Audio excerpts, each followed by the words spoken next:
প্রিয় শিক্ষার্থীবৃন্দ, আসসালামু আলাইকুম। RGGH কর্তৃক আয়োজিত অনলাইন ক্লাসে তোমাদেরকে স্বাগতম জানাচ্ছি। আমি মোহাম্মদ রহমান, সহকারী শিক্ষক গণিত।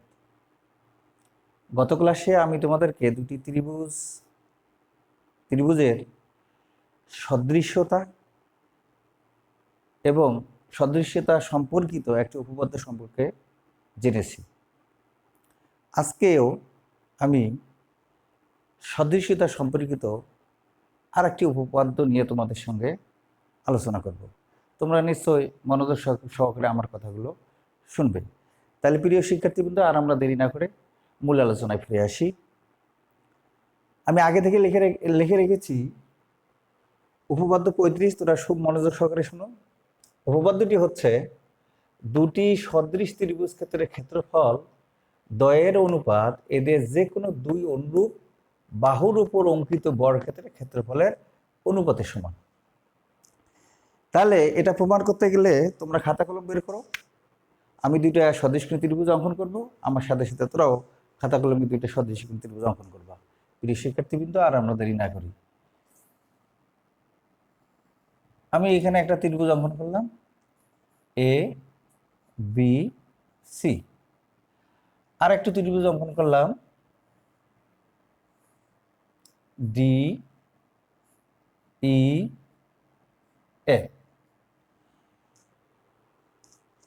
এই দুইটা ত্রিভুজ সদৃশ কোণী। এখানে বলা আছে দুটি সদৃশ ত্রিভুজ ক্ষেত্রের ক্ষেত্রফলের অনুপাত এদের যে কোনো অনুরূপ বাহু। তোমরা এর আগের উপপাদ্যে শিখেছো দুইটা ত্রিভুজ সদৃশ কোণী কখন হয়? যদি একটা ত্রিভুজের কোণগুলো ধারাবাহিকভাবে আর একটা ত্রিভুজের কোণগুলো সমান হয়। সেক্ষেত্রে এখানে যদি আমরা এ কোণ ইকুয়াল টু ডি কোণ, বি কোণ ইকুয়াল টু ই কোণ, সি কোণ ইকুয়াল টু এফ কোণ ধরি, তাহলে আমরা জানি সমান সমান কোণের বিপরীত বাহুগুলিকে অনুরূপ বাহু বলে।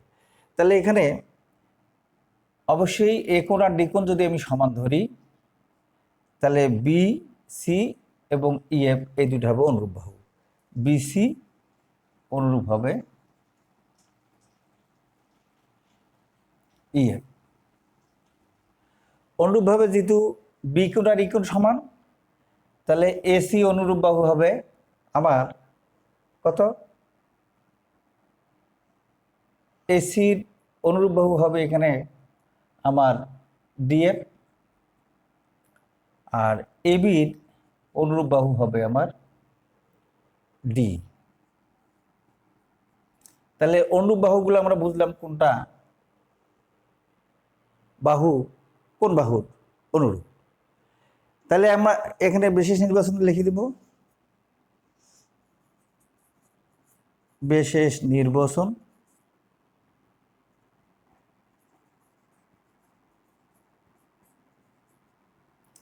মনে করি এবিসি ও ডিইএফ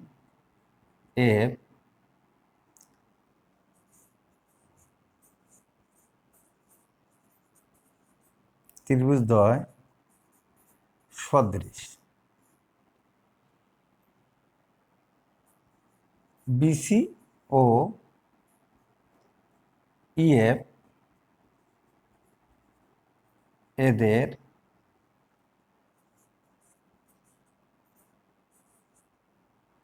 অনুরূপ বাহু।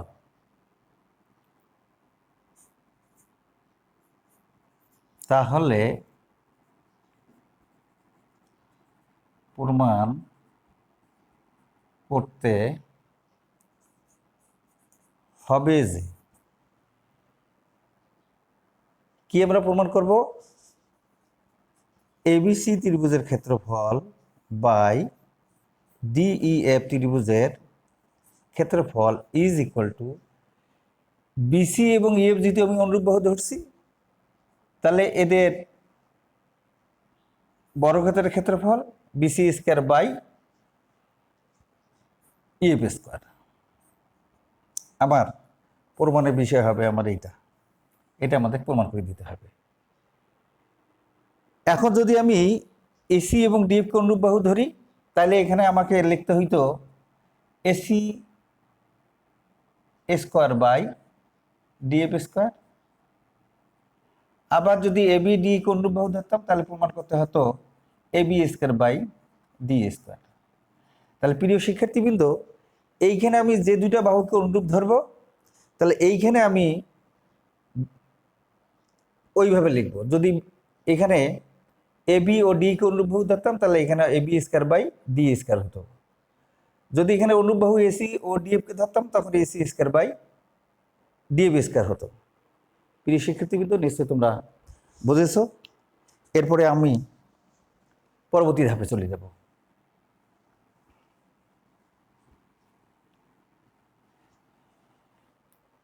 এরপরে আসবো আমি অঙ্কন।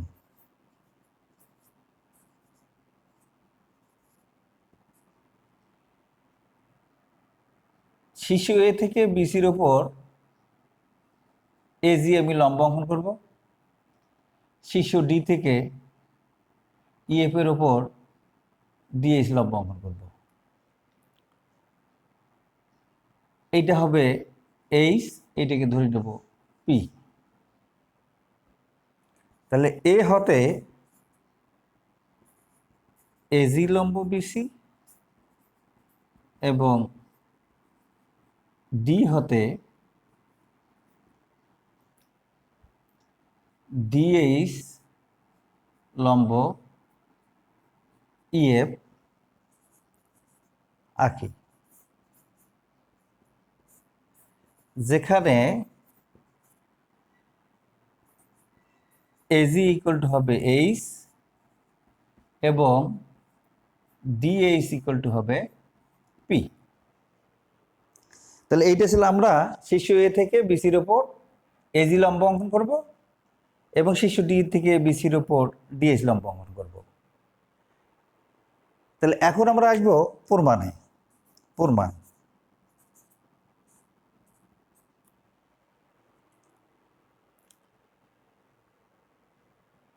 প্রমাণ যেহেতু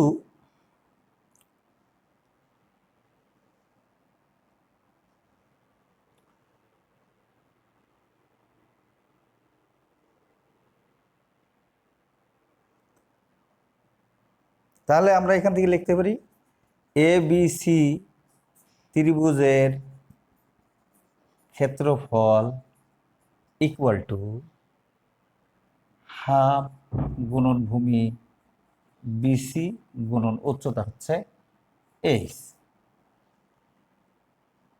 ডিইএফ ত্রিভুজের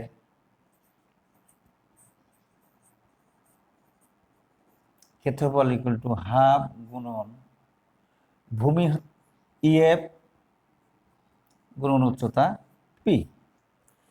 তাহলে এইটাকে এটা যদি আমি অনুপাত করি তাহলে ত্রিভুজ ক্ষেত্র এ বিসি বাই ত্রিভুজ ক্ষেত্র DE F is equal to half গুণন বিসি গুণন এইচ, এখানে হবে কত হাফ গুণন ইএফ গুণন পি।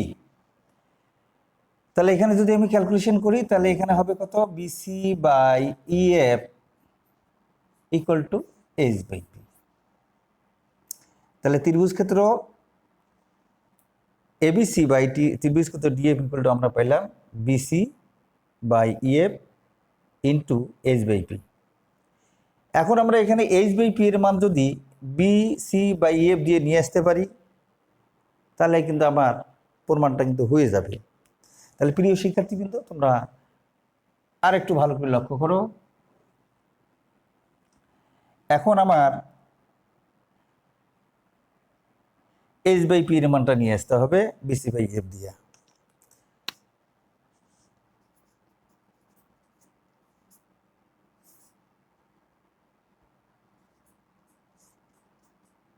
দিয়ে তাহলে এইখানে দেখো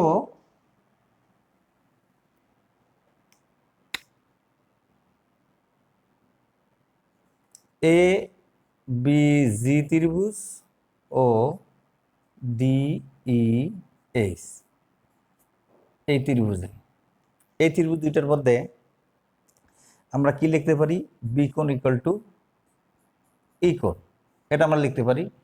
কারণ যেহেতু এবিসি এবং ডিএফ সদৃশ কোণী ত্রিভুজ, সেক্ষেত্রে আমি বি কোণ আর ই কোণ সমান করে লিখতে পারি।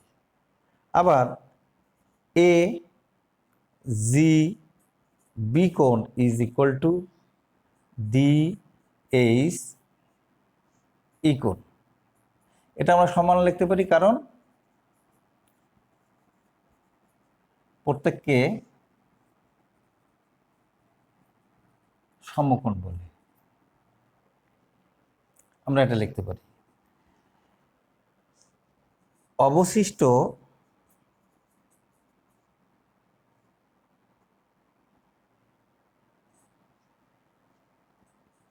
বি এ জি কোণ ইজ ইকুয়াল টু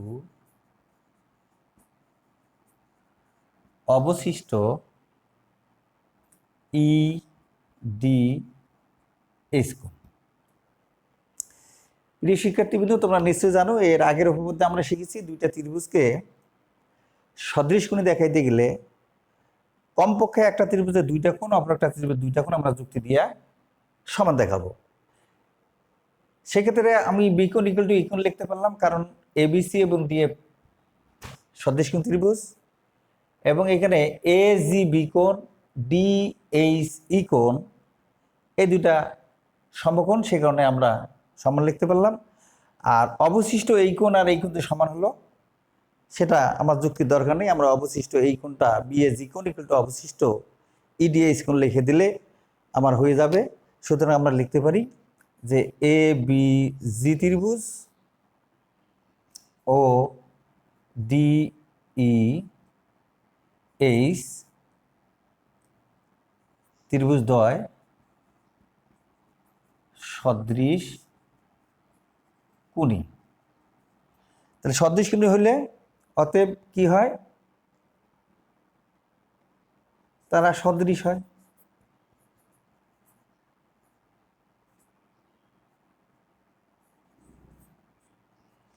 সদৃশ হলে আমরা একটা জিনিস লিখতে পারি, অনুরূপ বাহুগুলো কি হয়, সমানুপাতিক হয়। তাহলে এখানে অনুরূপ বাহু কোনটা কোনটা হলো, যেহেতু বি কোণ আর ই কোণ সমান, তাহলে বি কোণের বিপরীত বাহু এজি, এজি মানে কত, এইচ, তাহলে আমরা এইচ বাই লিখতে পারবো। এখানে ই কোণের বিপরীত বাহু হচ্ছে ডিএস, ডিএস মানে হচ্ছে পি ইকুয়াল টু, এখানে এ জি বি কোণ is equal two D H E কোণ, তাহলে এ জি বি কোণের বিপরীত বাহু হচ্ছে A B, D H E কোণের বিপরীত বাহু হচ্ছে ডি।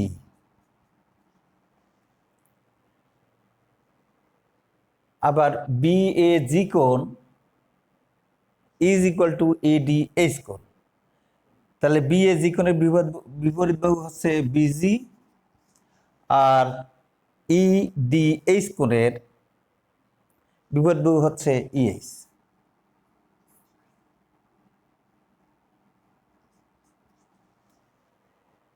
তাহলে আমরা অতএব এখানে লিখতে পারি, দেখো যে অতএব আমরা এখানে লিখতে পারলাম H by P equal to A B by D, এটা আমরা লিখতে পারলাম। এখন প্রিয় শিক্ষার্থীবৃন্দ, তোমরা আরো ভালো করে লক্ষ্য করো এর পরবর্তী অংশ। যেহেতু এ বি সি ত্রিভুজ ও ডি ই এফ ত্রিভুজদ্বয় সদৃশকোণী, সুতরাং আমরা লিখতে পারবো, তোমরা এর আগে শিখেছো দুটো ত্রিভুজ যদি সদৃশকোণী হয় এদের অনুরূপ বাহুগুলো সমানুপাতিক হয়। যেহেতু আমাদের স্টেমে দেওয়াই আছে এবিসি এবং ডিএফ ত্রিভুজদ্বয় সদৃশকোণী, সুতরাং আমরা লিখতে পারবো AB by D equal to BC by EF equal to AC by DF, এটা আমরা লিখতে পারি। তাহলে প্রিয় শিক্ষার্থীবৃন্দ দেখো, এখান থেকে আমরা লিখতে পারবো অতএব AB by D equal to BC by EF.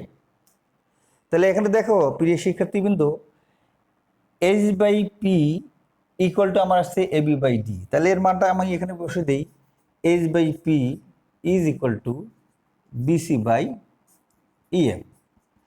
তাহলে এইচ বাই পি এর মান আমি বিসি বাই ইএফ দিয়ে নিয়ে আসতে পারলাম। এখন এই মানটা যদি এখানে আমি বসে দিই তাহলে আমার হয়ে গেল। তাহলে অতএব আমি লিখতে পারি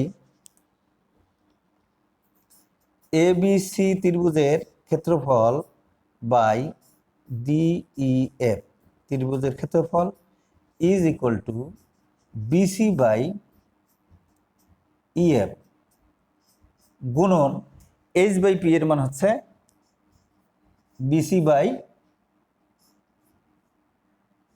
ইএফ। তাহলে এইটা যদি আমরা লিখি তাহলে আমার এখানে হচ্ছে বিসি স্কোয়ার বাই হবে ইএফ স্কোয়ার। তাহলে প্রিয় শিক্ষার্থীবৃন্দ, আমার প্রমাণের যে মূল বিষয় ছিল সেটা আমরা পেয়ে গেছি যে এবিসি ত্রিভুজের ক্ষেত্রফল বাই ডিএফ ত্রিভুজের ক্ষেত্রফল equal to BC square by EF square. আমার কিন্তু এইখানে প্রমাণিত হয়ে গেছে, প্রমাণিত। প্রিয় শিক্ষার্থীবৃন্দ, তোমরা নিশ্চয়ই এই উপপাদ্যটা বুঝেছো এবং মনোযোগ সহকারে আমার কথাগুলো শুনেছো। তোমরা ভালো থেকো, তোমাদের সাথে দেখা হবে এর পরবর্তী ক্লাসে।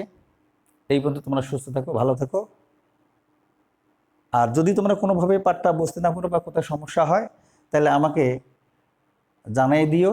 আমার মোবাইল নাম্বার 01757971302। এই নাম্বারে আমার সঙ্গে যোগাযোগ করবা। তাহলে আমি চেষ্টা করব বিষয়টি তোমাদের সামনে তুলে ধরার জন্য। আজকে এই পর্যন্ত, তোমরা সুস্থ থাকো, ভালো থেকো, খোদা হাফেজ।